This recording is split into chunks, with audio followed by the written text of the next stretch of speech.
लाडकी ताई, ओळखलंस मला? मी अवनी.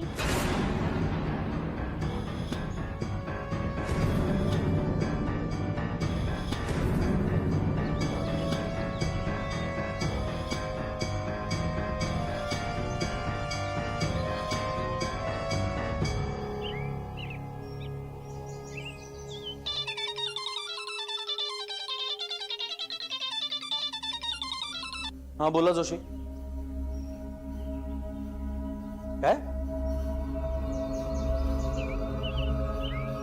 जरा नीट माहिती काढा.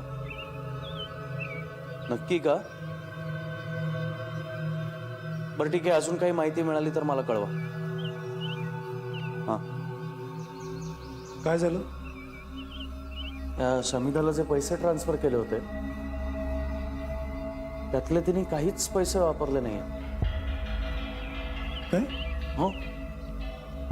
आणि शिवाय तिचं बँक अकाउंट ज्या ऍड्रेसवर लिंक आहे त्या ऍड्रेसवरही कोणी सापडलं नाही.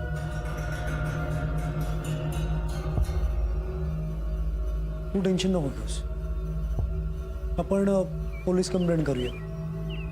तशी फ्रॉड आहे. नाही दादा, मला आता वेगळाच संशय येतो. का? तिला जर आपल्याला फसवायचं असतं तर आपण दिलेले पैसे तिने एव्हाना वापरले असते. पण इतके दिवस झाले ते पैसे तसेच्या तसे तिच्या अकाउंटमध्ये.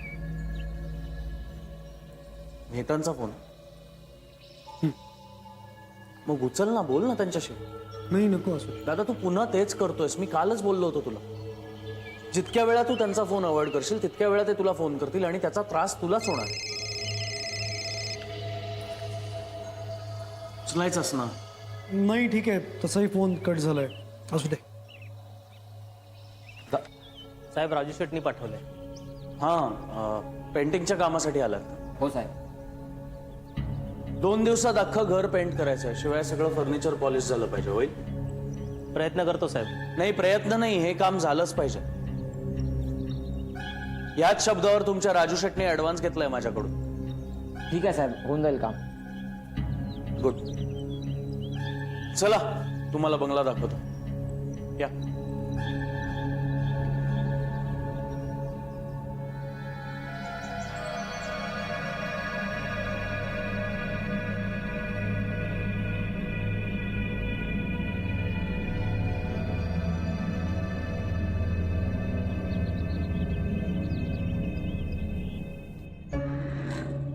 साक्षी, साक्षी माझं प्लीज ऐक. त्या मृत्युंजय बंगल्यात प्लीज नको जाऊ. आणि सगळ्यांना सांग कोणीही जाऊ नका प्लीज. ही अवनी आहे माझी.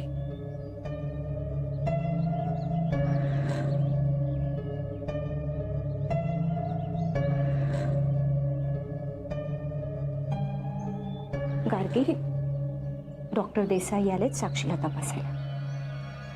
चल तुम्ही बघा.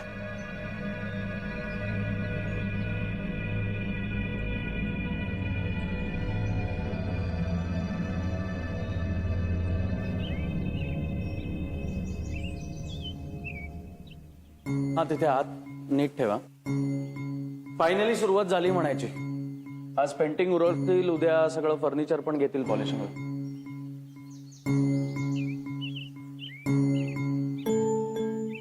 जरा सावकाश आहे.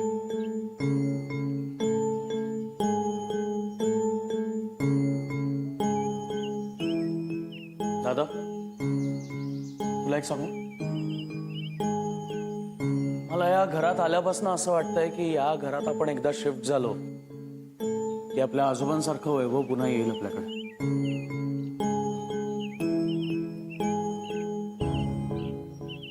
काय झालं? कसला विचार करतोयस तू? नाही, काही नाही. सांग मला, कसला विचार करतोयस? अवनीची आठवण येते. इथे मृत्युंजय बंगल्यामध्ये येऊन गेल्यापासून ती मला नेहमी विचारायची, आपण मृत्युंजय बंगल्यात कधी राहायला जाणार. आवडायला लागला होता ना तिला हा बंगला? खूप खूप जास्त. रोज रात्री झोपण्याआधी मला सांगायची की बाबा मी मृत्युंजय बंगल्यात गेल्यावर मी खूप मस्ती करणार आहे. आईला सांगून ठेवा की मला तिथे गेल्यावर ओरडायचं नाही म्हणून. आता कसलं काय, काहीच उरलं नाही, फक्त आता आठवणी आहेत. दादा,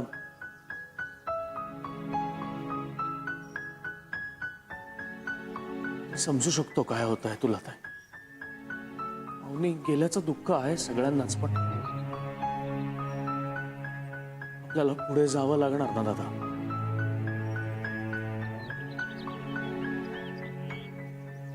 माझी खात्री आहे आपल्याला या घरात आल्यानंतर वेगळे दिवस बघायला मिळतील. जुन्या त्रास देणाऱ्या आठवणी नको घेऊन यायला या घरात.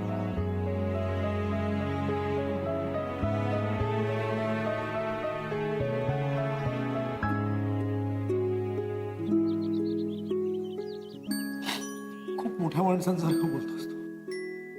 तुझ्याकडून तर शिकलोय. उलट मी तुझ्याकडून शिकतोय. बस आता.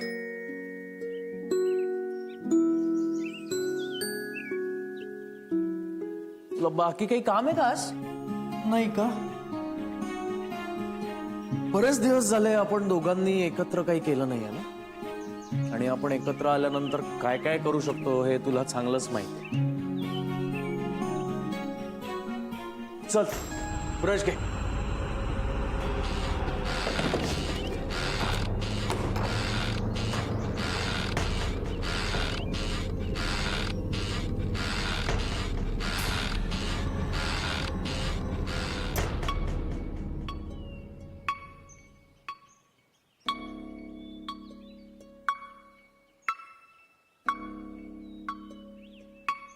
आपण आधी भेटलो आहोत का?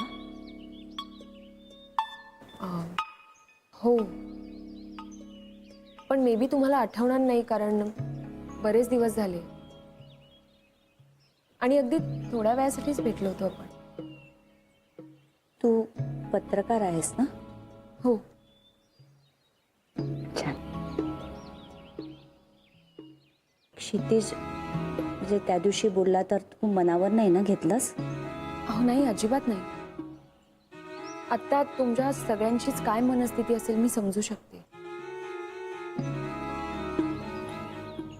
साक्षी बोलली का ग तुझ्याशी? ऍक्च्युली खूपच मोठा धक्का बसलाय त्यांना ह्या सगळ्याचाच.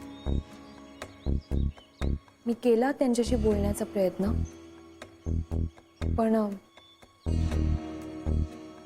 तू आणि साक्षी पूर्वीपासून एकमेकांना ओळखता?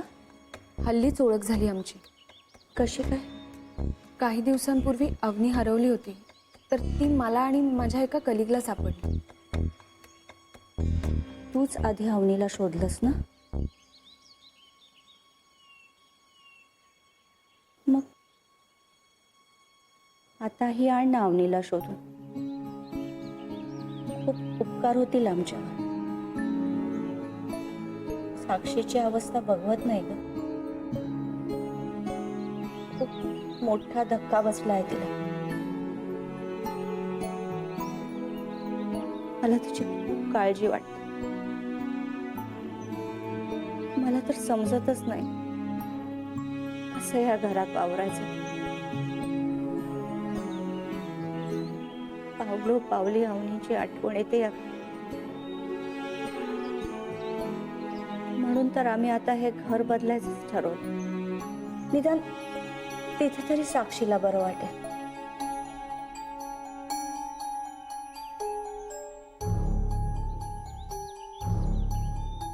नवीन घरी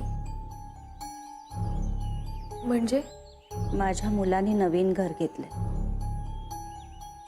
तिथे जाणार होता मी.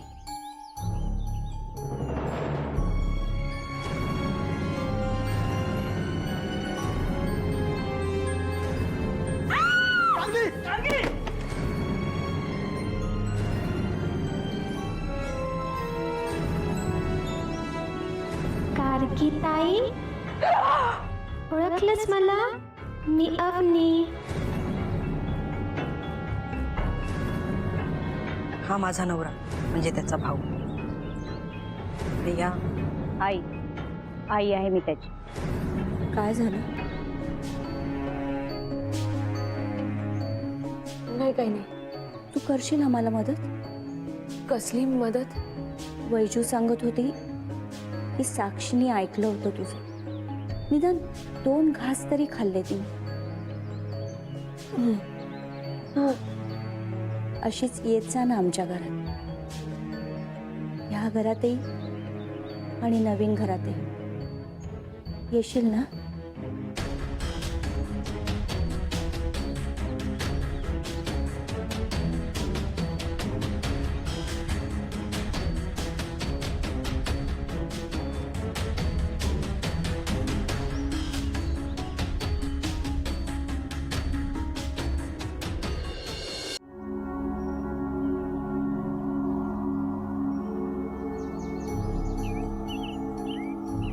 चला पटपट हात चालवा.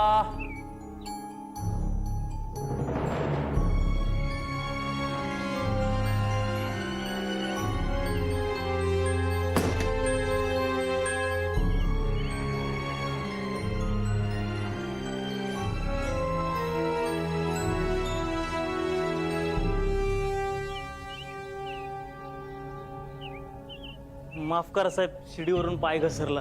दिसत नाही एवढं मोठं समोर ठेवलंय ते. आत्ता त्याचा तोल जाऊन तो पडला असता तर केवढ्याला पडला असतं. माफ करा साहेब. माफ काय करा, कळतंय का त्याला लागलं असतं तर काय झालं असतं ते. दादा तू बरं आहेस का? हो हो, मला काही झालं नाही, आम ओके. तुम्ही तुमचं काम करा. आणि डोळे उघडे ठेवून काम करा जरा. जरा शांत हो, किती चिडचिड करतोयस तू. अरे पण मला काही झालं नाहीये, आय एम ओके. मी आपल्यासाठी काहीतरी खायला ऑर्डर करतो.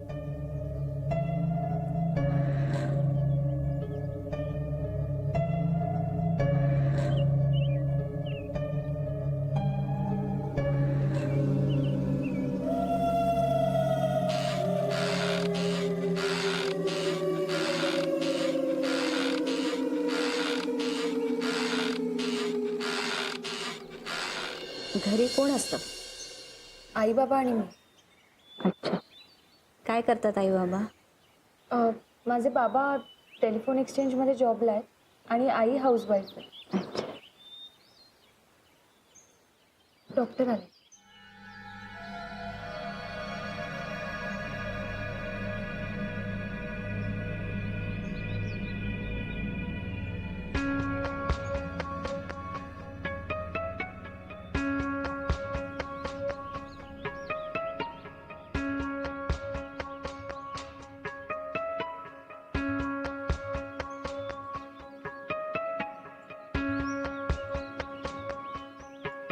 डॉक्टर, ठीक आहे ना साक्षी?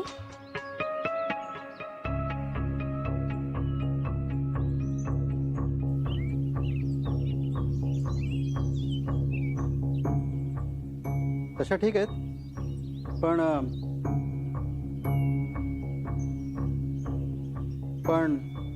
त्यांची मुलगी गेल्याने त्यांना खूप मानसिक धक्का बसलाय.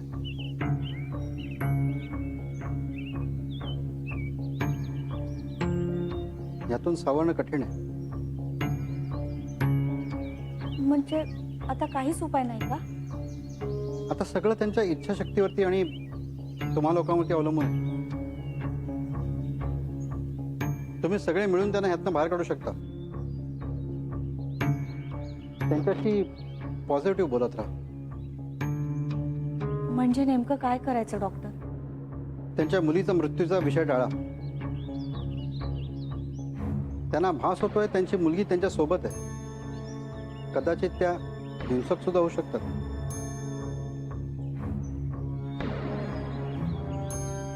त्यामुळे त्या अवनी सोबत जगत असतील असा जर त्यांना भास होत असेल तर त्यांना अडवू नका.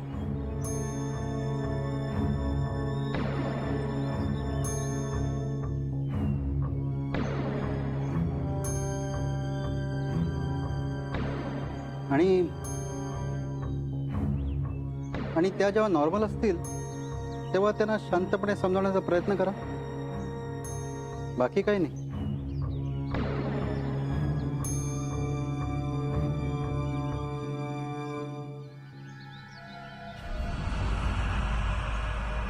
ही जी बावली आहे हीच त्यांना त्यांची मुलगी अवनी वाटते.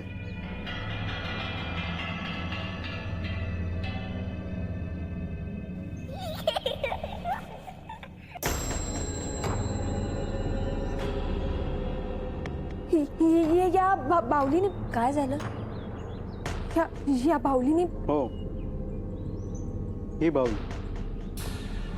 ही त्यांना त्यांची मुलगी वाटते. तिला जपा, टाकू नका, नाहीतर मिसेस निंबाळकर व्हायलेंट होऊ शकतील.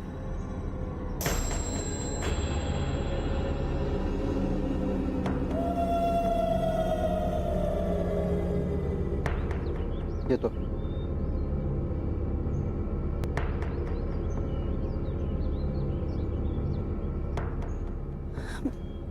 मी आले जा.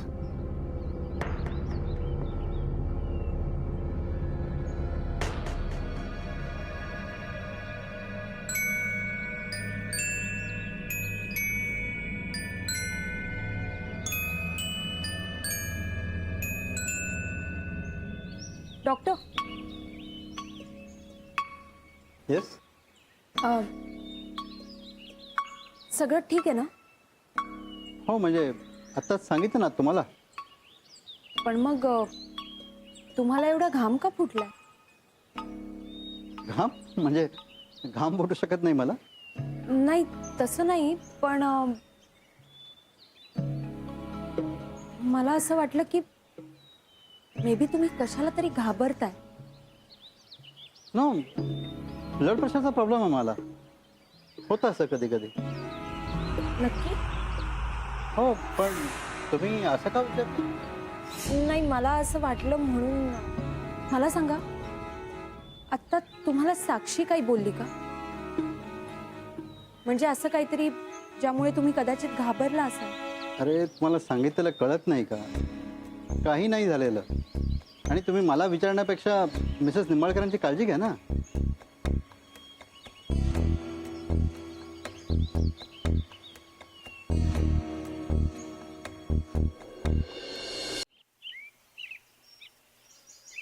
भूक लागली आहे ना? हो रे, खूप. इनफॅक्ट तू खायला ऑर्डर केलंस तेव्हा मलाही जाणवलं.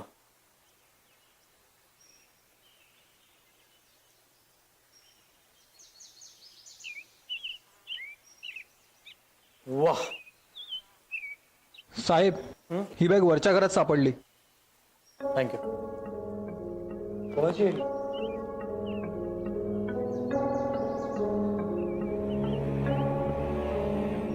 समिताची बॅग आहे. हो, आणि हा तिच्या घरचा नंबर दिसतोय, दिल्लीचा. कॉल करून बघतो.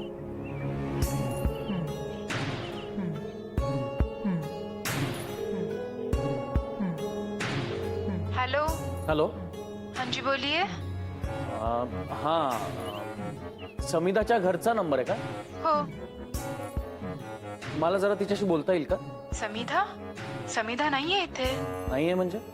हे बघा, माझं तिच्याशी बोलणं खूप महत्वाचं आहे, गरजेचं आहे. तुम्ही प्लीज तिला फोन द्या. अहो, ती गेल्या 4 महिन्यांपासून बेपत्ता आहे. काय? हो.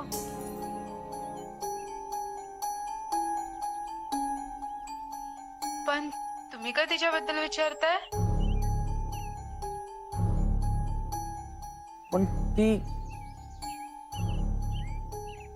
नाही, काही नाही, सॉरी. काय झालं? गप्प काय? बोल ना, काय झालं? काय म्हणाले ते? ती समिधा 4 महिन्यापासून बेपत्ता आहे. काय?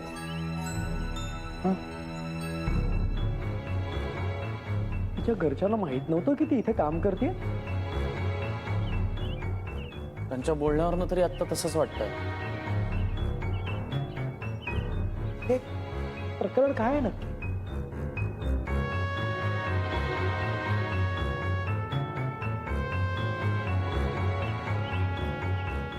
मला काही कळत नाहीये दादा. समिधा खरंच फ्रॉड आहे का कुठल्या तरी मोठ्या संकटात सापडली आहे? आणि क्षितिज, मला असं वाटतं की आपण पोलीस कंप्लेंट करावी.